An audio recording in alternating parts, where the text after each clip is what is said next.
नमस्कार विद्यार्थी मित्रांनो, तुमचे सगळ्यांचे आपल्या एका नवीन व्हिडिओमध्ये स्वागत आहे। तर मी आज पण एक असा खूप महत्त्वाच्या विषयावरती व्हिडिओ घेऊन आलेले आहे, कारण प्रत्येक परीक्षेमध्ये हा देखील प्रश्न वारंवार विचारला जातो। त्याच्यामुळे तुम्हालाही त्या शब्दाचा अर्थ आणि उदाहरण तुम्हाला समजायला म्हणजे विचार करायला खूप वेळ जातो किंवा तुम्हाला ते कठीणही जातं। त्याच्यामुळे मी आज हा विषय घेऊन आले वाक्यप्रचारावरती।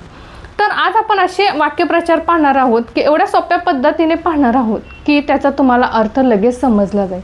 चला तर मग आपण व्हिडिओला सुरुवात करूया। तर आजचा आपला विषय आहे वाक्यप्रचार व त्याचा अर्थ।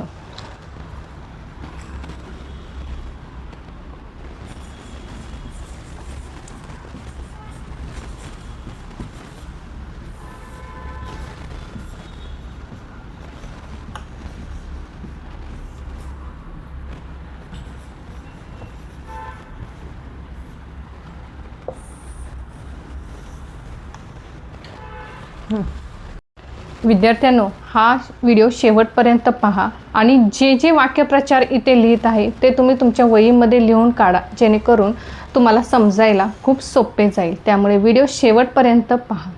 तर आपली पहिला वाक्यप्रचार आहे डोळ्यात धूळ फेकणे।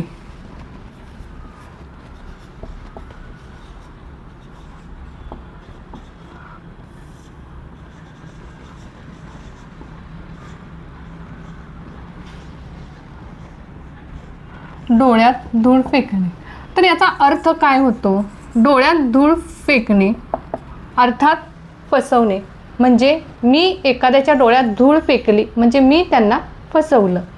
तर इथे काय येणार? फसवणे। तर विद्यार्थ्यांनो, मी तुम्हाला त्याचं उदाहरण सांगते, ते उदाहरण तुम्ही तुमच्या वहीमध्ये लिहून काढा।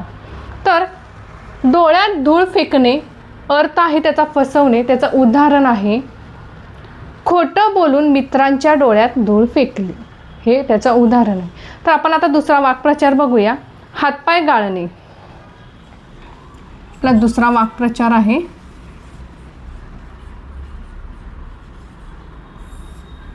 हातपाय गाळणे। तर याचा अर्थ काय होतो?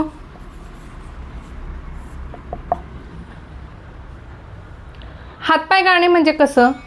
समजा आपल्याला एखादी सिच्युएशन आलेली असेल, त्याच्यामध्ये आपण खूप घाबरलेलो असतो, म्हणजे धीर सोडणे, त्याला काय तर हातपाय गाळणे याचा अर्थ काय होतो? धीर सोडणे।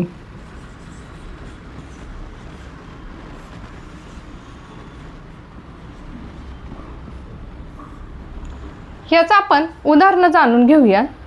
कठीण प्रश्न आता तर विद्यार्थ्यांनो, याचा अर्थ काय होतो? हातपाय गाळणे याचा अर्थ आहे धीर सोडणे, म्हणजे याचा उदाहरण ऐका, परीक्षेमध्ये कठीण प्रश्न आला म्हणून तुम्ही हातपाय गाळू नका, म्हणजे धीर सोडू नका, याचा उदाहरण असं होतं। तर आपला तिसरा वाक्प्रचार आहे नाक वर करणे। नाक वर करणे याचा अर्थ काय आहे? नाक वर करणे म्हणजे गर्व करणे।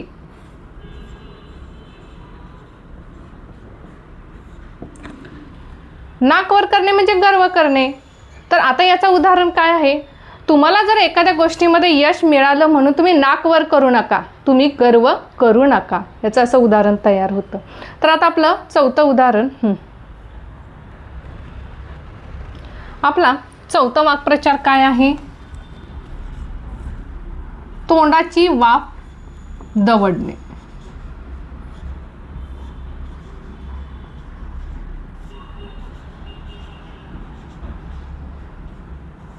तोंडाची वाफ दवडणे म्हणजे याचा अर्थ काय होतो? व्यर्थ बोलणे।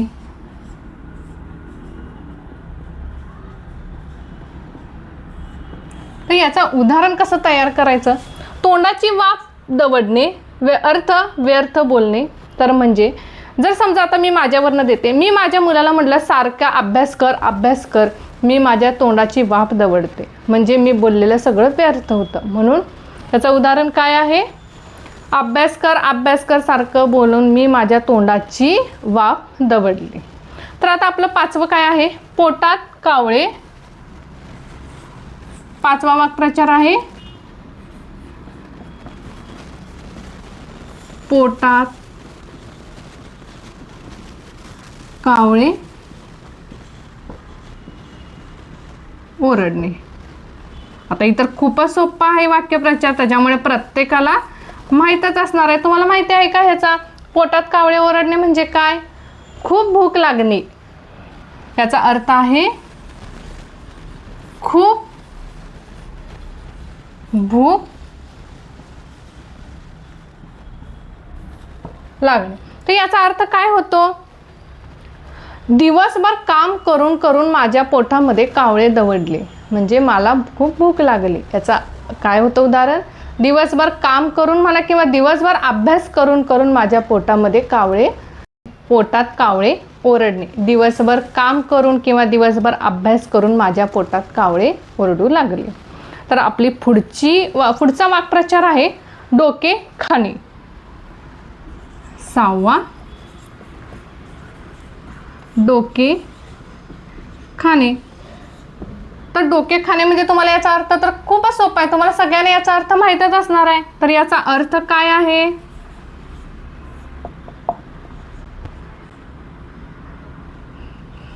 त्रास देणे. तर विद्यार्थ्यांनो, तुम्ही प्रयत्न करा की तुम्ही स्वतः उदाहरण तयार करू शकता का? तर आता डोके खाणे याचा अर्थ झाला त्रास देणे. तर याचं आता उदाहरण काय आहे? माझा लहान भाऊ सारखा प्रश्न विचारून माझे डोके खाऊ लागला. किती सोप्या पद्धतीमध्ये उदाहरणं आपण तयार करू शकतात. फक्त आपल्याला त्याचा अर्थ समजला पाहिजे आणि तो वाक्य प्रचार कशावर आहे ते आपल्याला समजलं पाहिजे. तर आता आपला पुढचा वाक्प्रचार आहे हात झटकणे. तर त्याचा अर्थ होतो जबाबदारी टाळणे.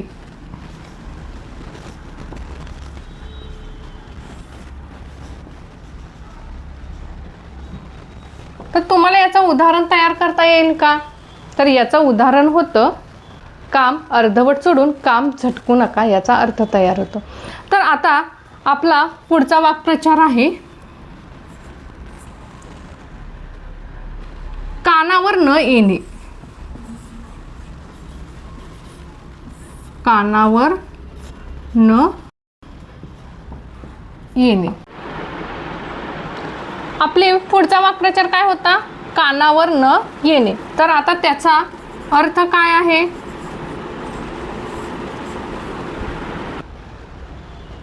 त्याचा अर्थ आहे दुर्लक्ष करणे.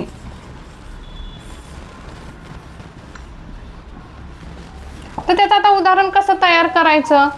आपण शिक्षकांचा सल्ला कानावर घेणे खूप आवश्यक आहे. याचं उदाहरण असं तयार होतं, शिक्षकांचा सल्ला कानावर घेणे आवश्यक आहे.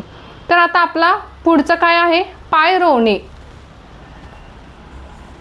पुढचा वाक्प्रचार आहे पाय रोवणे. तर अर्थ काय होतो त्याचा? पाय रोवण्याचा अर्थ काय होतो? ठामपणे उभे राहणे. अर्थ काय होतो त्याचा? ठामपणे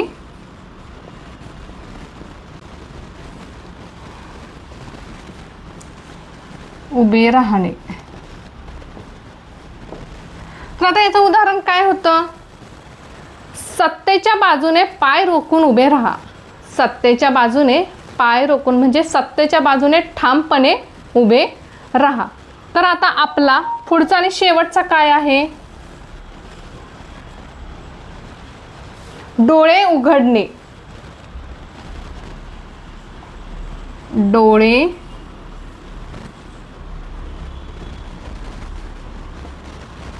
उघडणे.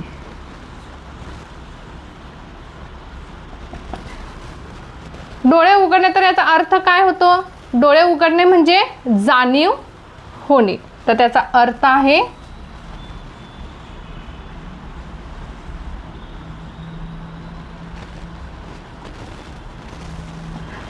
उदाहरण आपण कसं तयार करायचं आता तर याचं उदाहरण, मेहनत केल्याशिवाय यश मिळत नाही हे समजल्यावर माझे डोळे उघडले. तर विद्यार्थ्यांनो, हे आता आपण 10 वाक्प्रचार आणि त्याचे आपण अर्थ पाहिले. मी तुम्हाला उदाहरणंही देखील सांगितली. मी जे उदाहरणं सांगितली त्याच्यावर तुम्ही सोप्या पद्धतीने आणि तुम्ही उदाहरणं तुमच्या पद्धतीतही तयार करू शकता.